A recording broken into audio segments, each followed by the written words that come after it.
Hey, we are Hyperia. Vancouver, Canada. Okay, we need to do that. Yeah, you can totally sit there. No, we're gonna smoke. You guys do your thing. Whoa. Okay. Alright. We are Hyperia from Vancouver, Canada. Okay. Holy We fuck. just went there. You guys. It's like there's two scientists in the middle of Right.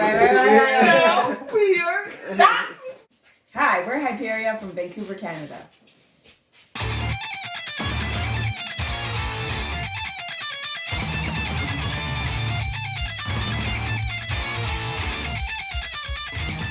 For us in Hyperia, we like to push ourselves to different boundaries of music. We don't want to be just generic and just sound like we're doing the same thing that our favorite bands have all done. And the biggest thing in that drives us is to be able to be creative. That's why you can see many genres influence our music as we're creating it, as you're listening to it, and so on and so forth.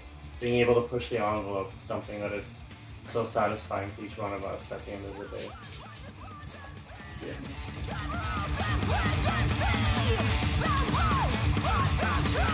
Hyperia was formed, the name from...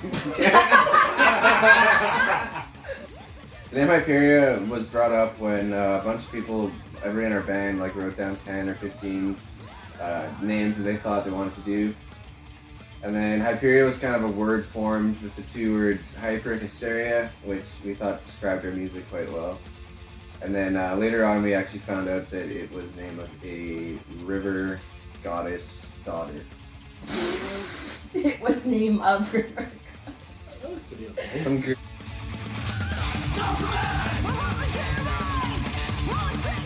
Silhouettes of Horror, released March 18th, is a fucking big slab of greasy Silhouettes of Horror is the second album that we've made, and it's a big step up in pretty much every aspect of the band. And Steve even brings it to a higher level, even, we think. So we're gonna be stoked to play all these new songs live. New drummer. Cheers, buddy.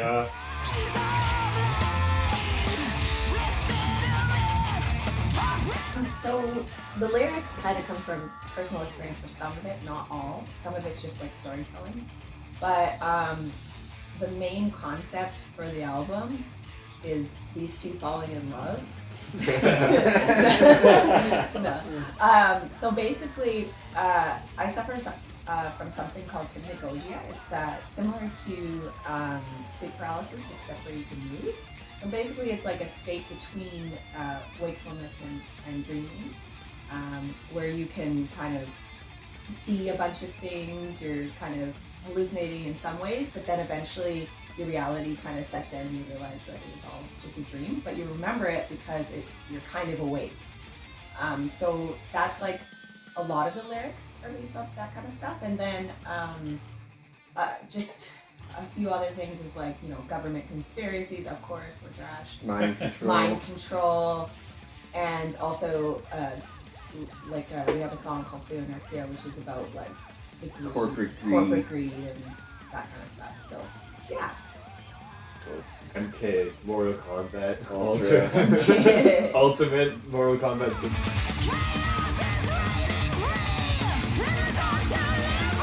Alright, the story behind the album cover. So basically, as I said before, with the lyrics, it's based on the hypnagogia thing where you're kind of like awake but still dreaming.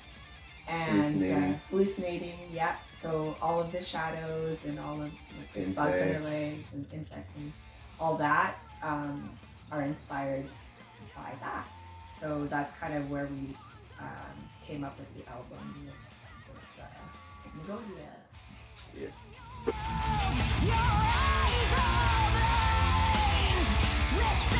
I've been listening to the new Allegiant over the last week, damn them. I think they've incorporated a lot more proggy influences. It's been cool. And the new Farsot album as well has been pretty cool. Cool. I've been listening to the new Obscure album quite a bit, the new Aphanema album. married. We listen to the same music. What else came out recently?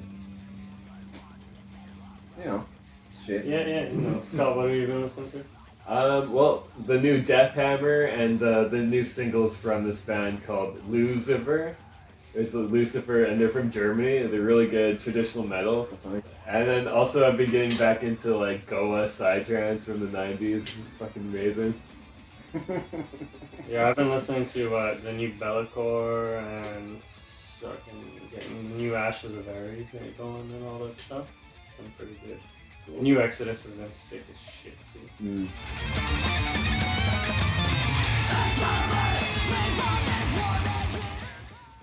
We just moved to Vancouver during the pandemic, actually, and we've only really been to a handful of shows here. But it seems fucking awesome so far. We played one show here back in 2018? 19? Yeah.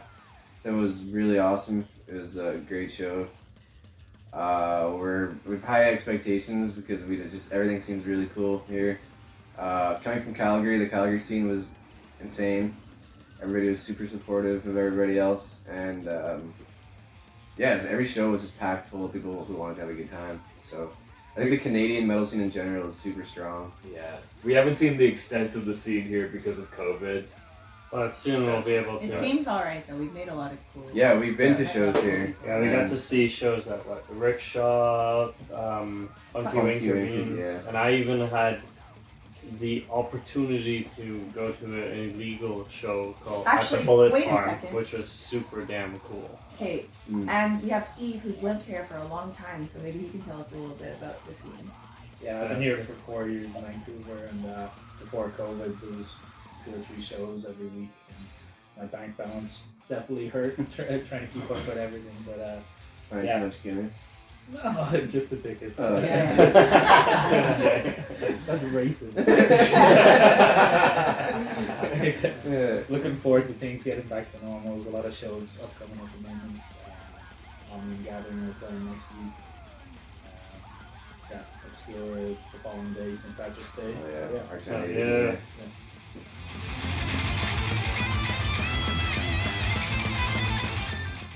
3, 2. 1, 2. Oh, yeah. Future plans for Hyperia. So plans for future for Hyperia. We have a lot of shows coming up that we're hoping are gonna turn out really well. We want to get more booked and just start taking apart all of the West Coast as much as we can. We just want to get to play all the little shows, Down to all the the big States. shows, Down down to to the the States. No little shows. Eventually we'll hopefully get to the East Coast. Yeah. We wanna get as much out there as we can since we haven't been here that often, and we even have a few festivals lined up for the summer. So far it's very promising, and we'll see us out there in the pit. Hell, we won't be in the pit. We'll be on stage. I'll be in I'll the be in the pit. pit. Are you kidding me? I I'll have be my on mind. stage. I'll be in the pit. Okay, well, we can all be half in the pit. Half in the pit.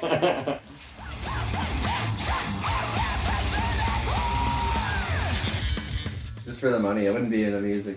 I wasn't being a metal band if it wasn't for the money. I wasn't in the music band if I wasn't for the Really? money. I don't like metal, but I like Like you know, the money. energy. We love the money in it. We're just in it for the chicks. So metal doesn't rule, but it does rule, and we're cool. Okay, alright. Okay, let's Because do we. Okay, why does I metal, thought that was why good, does metal right? rule? No. Metal doesn't rule, but it does. 3, 2, 1. Alright, so I think metal rules because it's a community that has accepted me and they're usually very accepting. And you know, it's becoming more and more accepting as the years go on. And it's a big family, and the music itself just seems to bring people together. Also, just in general, metal music just seems to heal. It's almost like that rage inside you. For me, with metal, even just doing like, you know, death metal growls or whatever, it's quite the therapy, I think. Yeah, it's such a good outlet, man. Like, you put Yeah. on fucking Municipal Waste and you're just ready to fucking go. You're just ready to Fucking fucking go. fuck shit up. Whoa! I'll tell you why metal rules. Metal-rules.com. Let's Yeah!